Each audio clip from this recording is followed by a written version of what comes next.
여러분 반갑습니다. 창조 힐링은 하나님 뜻이 하늘의 유전같이 이 땅 가운데 이루어지는 것이 목적입니다.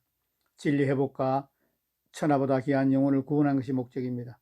꼭 구독하시고 좋아요 누르시고 공유해 주시면 천하보다 귀한 영혼을 구원하는 데 동력자가 될 수 있습니다. 여러분 오늘은 특별한 책을 소개하게 되기를 원합니다. 하나님의 은사와 부르심에 대해서 해김 목사님이 쓰시고 믿음의 말씀다에 출판한 책을 소개드리겠습니다.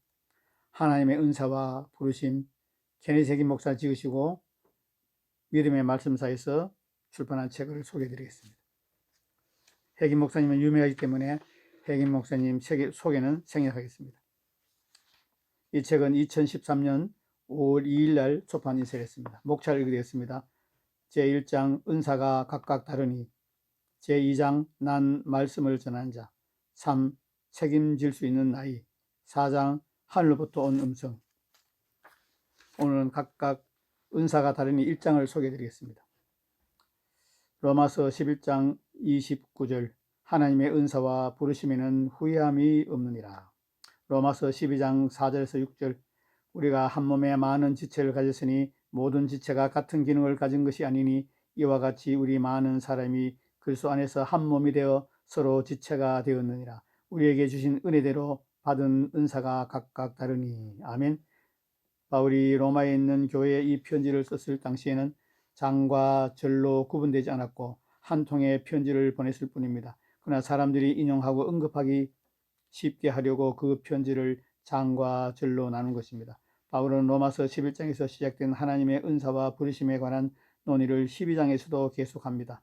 당신은 로마서 12장을 읽을 때 바울이 고린도전서 12장에 언급된 성령의 은사에 대해 말하고 있다고 생각할지도 모릅니다. 그러나 그렇지 않습니다. 아시다시피 헬라어에는 은사 또는 은사들로 번역되는 네 가지의 다른 단어가 있습니다. 하나님의 성령이 바울을 통해 여기에서 무엇을 말하고 계신지 진정으로 이해하려면 당신은 그것을 깨달아야 합니다. 예를 들면 우리는 구원과 관련되어 영원한 생명의 은사, 선물과 성령의 은사를 알고 있습니다. 여기서 사용된 헬라어는 영세민에게 주는 것 또는 팁이라는 뜻입니다. 물론 구원과 성령의 침례는 값없이 주는 선물이며 당신은 그 선물을 받을 자격이 있습니다. 그러나 위에 본문 말씀인 로마서 11장 29절, 12장 4절, 6절에 나온 은사라는 말은 하나님의 주신 자질 또는 능력을 입음을 의미합니다. 실제로 바울은 여기에서 사역 또는 직무, 즉 하나님의 은사와 부르심에 대해 말하고 있습니다. 사람들은 직무를 담당하기 위해 성령으로부터 은사를 받지만 모든 사람들이 같은 일을 하거나 같은 직무를 담당하도록 성령의 능력을 부여받지는 않았습니다. 다르게 표현하면 성령님은 사람들에게 기름을 부으셔서 그들이 어떤 부르심에 복종하게 하시지만 우리가 모두 똑같은 은사나 똑같은 기름 부음을 가지고 있는 것은 아닙니다. 우리가 모두에게는 똑같은 성령님이 계시지만 각자 다른 수준과 분량의 기름 부음이 있습니다. 우리는 로마서 12장 6절에서 7절에서 12장 6절에 7 다시 읽겠습니다. 우리는 로마서 12장 6절에서 7절에 바울이 각양 다른 은사와 사역에 대해서 말하는 것을 볼 수 있습니다. 로마서 12장 6절 7절 우리에게 주신 은혜대로 받은 은사가 각각 다르니 혹 예언이면 믿음의 분수대로 혹 섬기는 일이면 섬기는 일로 혹 가르치는 일이면 가르치는 자면 가르치는 일로. 아멘. 모든 사람이 그리스도의 몸에서 가르치는 자로 부름받지 않았다는 사실을 우리는 알고 있습니다. 물론 사람은 자기가 아는 것을 뭐든지 다른 사람에게 가르칠 수 있을 것이고 아마도 잘할 수 있을 것입니다. 그러나 당신이 아는 것을 누구에게 가르치는 것과 진정으로 하나님께서 부르시고 성령의 기름을 부으셔서 교사의 직무를 할 수 있도록 그분의 성령을 구비시켜 놓고 능력을 부여하며 능력을 입히시는 것 사이에는 차이가 많이 있습니다. 모든 사람이 목사로 부름받은 것이 아닙니다. 목사의 직무를 주신 하나님께 감사드립니다. 목사의 직무는 필요하고 필수적이기 때문입니다. 우리는 더 많은 목사가 필요합니다. 사람들은 감독이 필요합니다. 사람들은 목자가 필요합니다. 목사로 번역된 헬라어는 목자로도 번역되며 그 반대 역시 기능합니다. 그러므로 기름 부음과 능력의 이 부음을 주신 하나님께 감사드립니다. 나에게는 목사의 기름 부음이 없습니다. 목사는 나의 부르심이 아니기 때문입니다. 나는 교사의 부르심 또는 기름 부음에 대해서는 어느 정도 알고 있습니다. 나의 부르심 가운데 하나가 교사가 되는 것이기 때문입니다. 다른 부르심은 선지자의 직무를 맡는 것입니다. 나는 매우 적절하고 명확한 로마서 11장 29절부터 당신이 한 가지 사실을 보기를 원합니다. 하나님의 은사와 부르심에는 후회함이 없느니라. 다른 말로 하면 하나님께서는 당신의 삶을 향한 그분의 부르심을 철회하지 않으실 것이라는 말입니다. 바로 그것입니다. 하나님은 절대로 은사를 주시고 후회하지 않으시고 은사를 거둬 가지지 않는다는 사실입니다. 아멘. 오늘 여기까지 말씀드리고 은사에 대해서 제가 또 신앙생활하고 제가 깨닫고 제가 경험한 걸 말씀드리겠습니다. 여러분, 은사 중당론은 이단 사설에 가깝습니다. 은사가 1세기 사도들의 이후에 은사가 끝났다고 말하는 은사 중단론, 은사 종결론자들은 칼빈주의자들이며 이단 사설입니다. 은사가 끝나지 않았습니다. 은사는 예수님이 재림 때까지 계속되어야 합니다.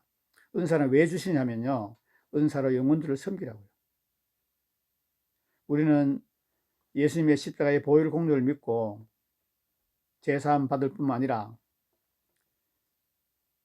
가난으로부터 자유, 저주로부터 자유, 질병으로부터 자유, 연약함으로부터 자유, 마귀로부터 자유를 누리는 자가 성령으로 거듭난 자입니다. 하나님의 자녀입니다. 일이 끝나지 않는데 은사가 중단됐다. 있을 수 없는 일입니다. 은사는 여러 가지 있습니다. 직임도 여러 가지입니다. 직임은 사도, 선지자, 복음 전환자, 목사, 교사입니다. 어떤 사람은 사도로, 어떤 사람은 선지자로, 어떤 사람은 복음 전환자로, 어떤 사람은 목사와 교사를 삼으셨으니 이는 성도를 온전케 하며 봉사일을 하게 하며, 성도를 온전하게 하고 봉사일을 성령으로 봉사하기 위해서 직임이 필요합니다. 사도, 선지자, 복음 전환자, 목사, 교사가 필요합니다.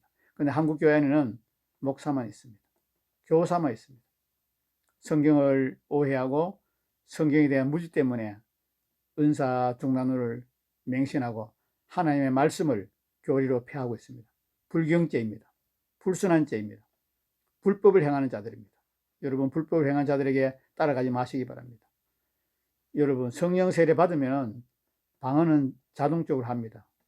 저도 16년 전에 집에서 기도하다가 성령 세례 받고 방언을 받았습니다. 방언을 받고 난 다음에 영안이 열려서 성경을 읽고 설교를 들으면 깨달음이 오고 하나님의 음성을 듣고 내적 감동으로 하나님의 거룩하심을 날마다 경험하고 삽니다. 하나님의 임재를 경험하고 삽니다. 하나님의 뜻 가운데로, 하나님의 길 가운데로, 하나님의 목적 가운데로 어떻게 살아야 되는지 성령의 인도함을 받고 따라갑니다. 성령의 내주하심 없이 거듭남이 없습니다. 거듭남 없이 성령 세례 받는 사람도 있습니다. 거듭나지 않은데 성령 세례를 받으면 그건 가짜고 사꾼이죠. 그건 불법을 행하는 자들입니다. 마태복음 7장에 나오지 않습니까? 내 이름으로 선지자 노릇하고 귀신을 쫓기며 많은 권능을 행하죠. 내가 불법을 행한 자들아 내게서 떠나가라 하리라. 귀신 쫓고 선지자 노릇하고 많은 권능을 행해도 불법을 행하는 겁니다. 거듭나지 않았고 예수님의 뜻대로 하지 않은 게 불법입니다. 이 땅에 얼마나 많은 교회와 목사님들이, 얼마나 많은 교단과 신학자들이 불법을 행하지 모릅니다. 방언, 예언, 치유, 축사, 방언, 통변이 귀신 쫓는 것이 불릴듯이 교회에 일어나야 됩니다. 마지막 시대에는 더 많은 사탄의 공경이 교회에 가해질 것입니다. 많은 신실한 성도들이 사탄의 공격으로 넘어지게 될 것입니다. 사탄의 공격에 당하게 될 것입니다. 사탄의 공격에 이기고 당하지 않으려면 성령 충만해야 되고, 성령 충만하면 은사를 받아야 됩니다. 그 은사로 영혼들을 섬기고 은사로 복음 전해야 됩니다. 은사 전도를 해야 됩니다. 입으로 예수님 믿으세요. 예수님 믿으면 천국, 불신 지옥이다. 아무리 말해도 영혼들은 끄떡하지 않습니다. 은사로 암을 치료해주고 귀신을 쫓아내고 정신병이 깨어나고 창조적 기적이 일어나고 예언하고 치유가 폭발적으로 일어날 때 하나님 나라는 확장되고 확장되는 것입니다. 여러분, 지금 아프리카에서 많은 부흥이 일어나고 있습니다. 사랑하는 교회 선교팀이 3개월씩 2개월씩 나가서 복음 전하면서 한 번 설교에 2,000명, 3,000명, 7,000명이 돌아오는 역사가 일어납니다. 귀신이 떠나가고 암 종양이 떠나가고 못 보는 사람이 보게 되고 못 듣는 사람이 듣게 되고 안질배기가 걷게 되고 자유케 되는 역사가 일어나고 있습니다.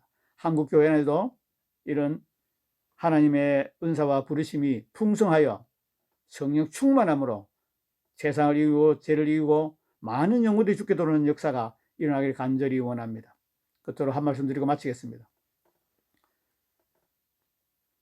나를 믿는 자들은 내 이름으로 귀신을 쫓으며 새 방언을 말하며 뱀을 집어올리며 무슨 독을 마실 자도 해를 받지 아니라. 이것이 대위임령입니다. 지상 명령에 순종하는 신학자와 선교사, 목사가 되기를 원합니다.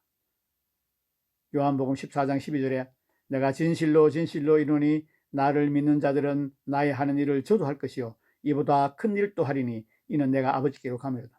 예수님이 승천하시면서 교회에게, 믿는 자에게 하나님의 사역, 예수님의 사역을 우리에게 위임했습니다. 그래서 예언이 필요하고 방언이 필요하고 치유와 축사이 필요하고 능력이 필요한 것입니다.